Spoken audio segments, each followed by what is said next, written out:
For our project, we decided to do the analysis of a bicycle. So this bicycle is typically used in outdoor environments, varying temperatures from negative 25 degrees in the winter to 35 to 40 degrees Celsius in the summer. Its intended application is to be used for transportation around campus and around the city, and potentially for recreational use. Now, the bicycle frame has no visible corrosion. The bicycle frame is most likely made out of steel and is coated with paint as a precaution to corrosion. It acts as an inhibitor and prevents the chassis from corroding since it provides a barrier between the steel and the moisture in the air. The top left corrosion is on a screw. Now this screw acts as a sacrificial anode for the frame. The metal chosen for the screw is most likely more anodic than the frame, so that the galvanic cell created between the two metals will cause the screw to corrode rather than the actual chassis of the bike. For this project, we will be analyzing the chassis and the bolt and trying to prevent the bolt from corroding at all in the first place, in all weathers and temperatures.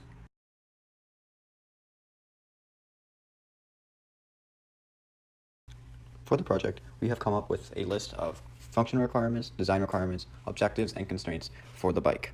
Starting with the functional requirements.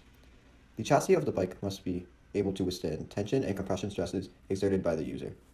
It must also be able to support the weight of the user. It should be able to resist corrosion in all Canadian weather conditions and all temperatures.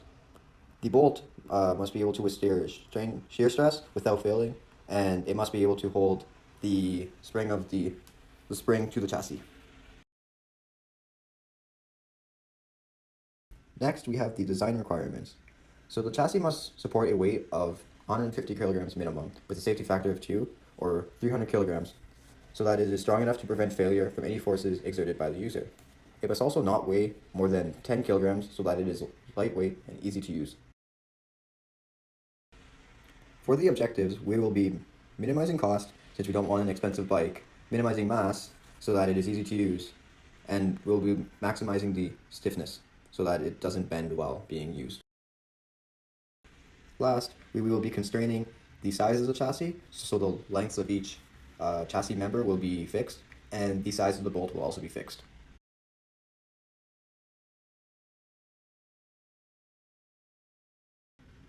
For our first MPI, we decided to maximize the yield strength per unit density in order to minimize mass and maximize strength.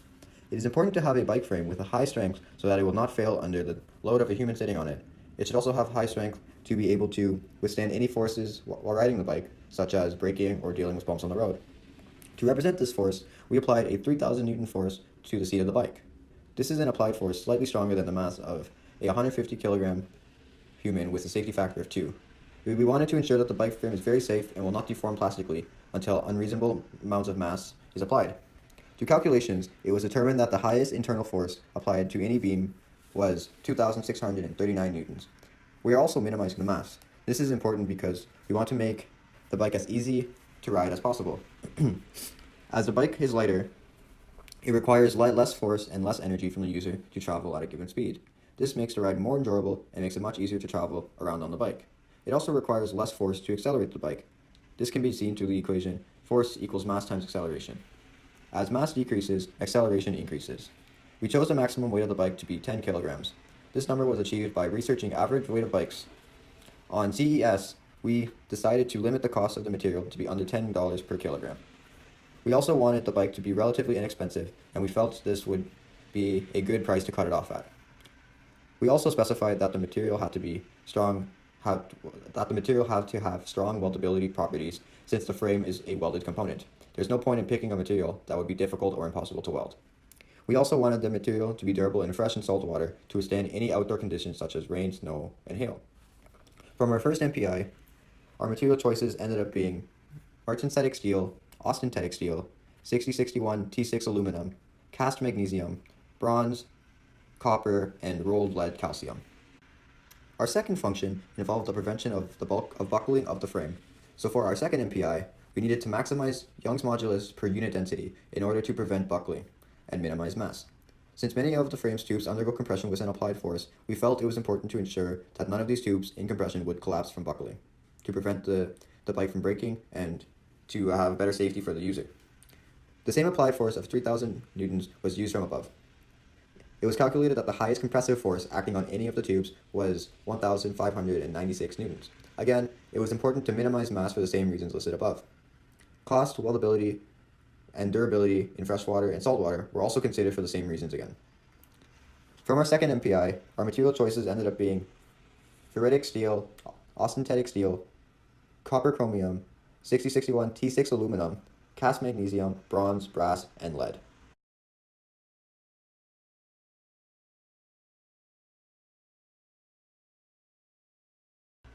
Based on these materials, we decided to go with 6061 T6 aluminum for the bike frame. Although its strength was not as high as steel, it is much lighter in mass and still has more than enough strength for the design purpose. This is the same for brass, lead, bronze, and copper materials, since they have high densities which result in very heavy bikes. Magnesium is a very good metal as well, since it is lightweight, even lighter than aluminum, and is also strong enough to prevent the chassis from having plastic deformation or buckling. However, it is a much more expensive metal than aluminum, and we felt that in this case, having an inexpensive bike is more important than making an already lightweight bike even lighter. This bike is used for transportation and not for racing, so maximizing its performance is not essential. After selecting the material for the chassis as 6061 T6 aluminum, we needed to select the material for the bolt.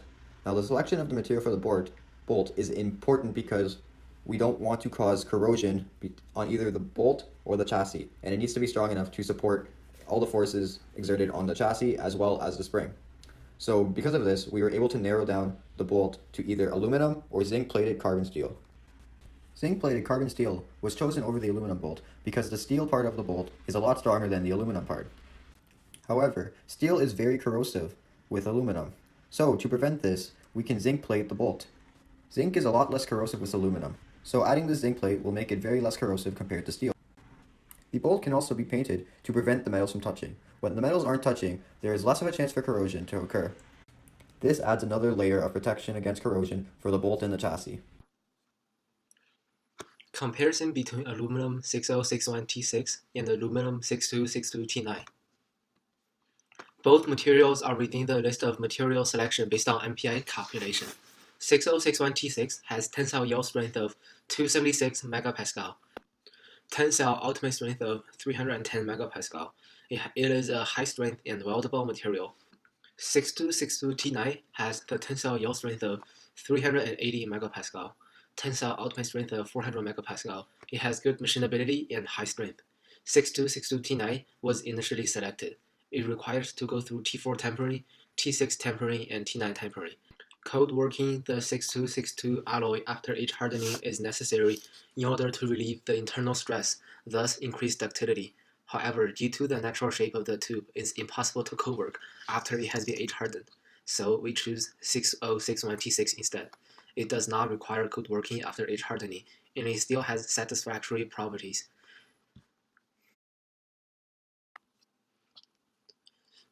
The composition of 6061 aluminum alloy is 0.04 to 0.358 weight% chromium, 0.15 to 0.4 weight% copper, 0.8 to 1.2 weight% magnesium, 0.15 weight% manganese, 0.4 to 0.8 weight% silicon, and 0.25 weight% zinc.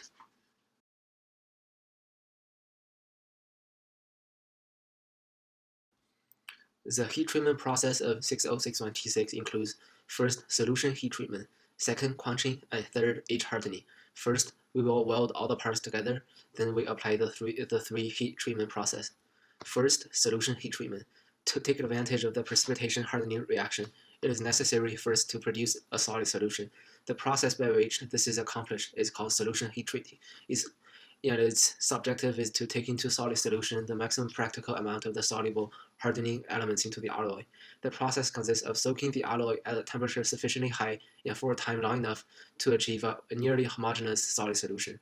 For 6061 T6 alloy, the solution heat treatment time is 1 hour. The temperature is 530 degrees Celsius.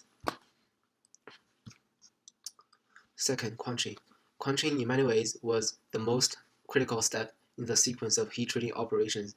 The objective of quenching is to preserve the solid solution formed at the solution heat treating temperature by rapidly cooling to some lower temperature. This statement applies not only to the retaining solid atoms in the solution, but also to maintain a certain minimum number of vacant lattice sites to assist in prompting the low temperature diffusion required for zone formation.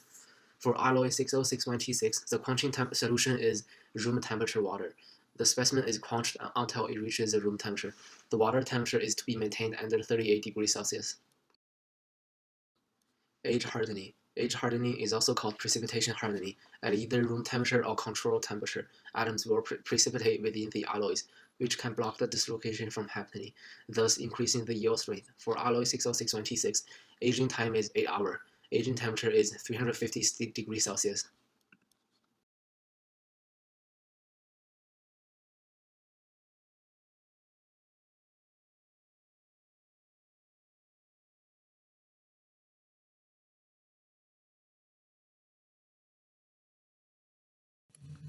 Coating and finishing processes can be performed on 6061 aluminum to improve its durability and corrosion resistance.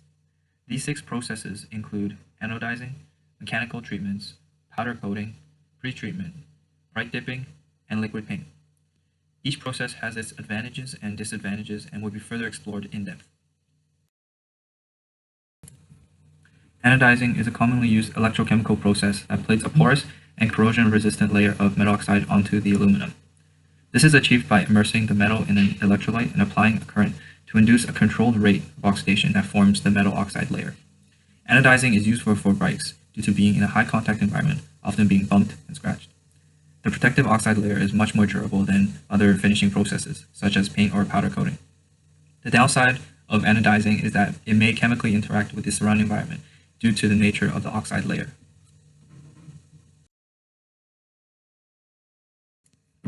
Various mechanical treatments that can be performed on the metal include buffing, blasting, polishing, grinding, and sanding.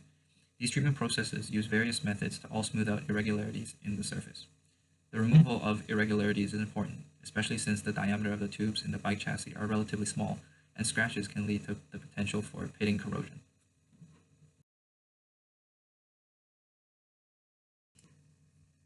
Pretreatment using alkaline or acidic materials to etch or clean the metal can also increase its corrosion resistance by enhancing the adhesion of powder or paint. Pretreatment is commonly followed by a powder coating process. The use of pretreatment can also be used to enhance or modify the existing metal oxide layer.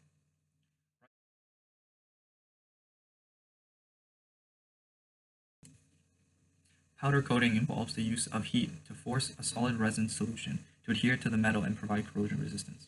The advantage of using powder coating is the hardness and gloss that can be achieved due to the incorporation of the resin. When using powder coating, volatile organic compounds, or VOCs, are not emitted, which can be harmful for the environment. Bright dipping is another treatment method that can enhance the oxide layer using hot phosphoric and nitric acids.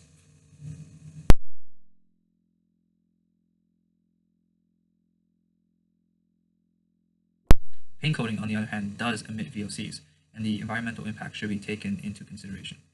The paint coating is applied and then baked or cured to form a corrosion-resistant coating. Considering all finishing processes, liquid paint is the most reasonable due to its feasibility. The other methods, such as mechanical treatments or anodizing, may be difficult due to the shape of the chassis.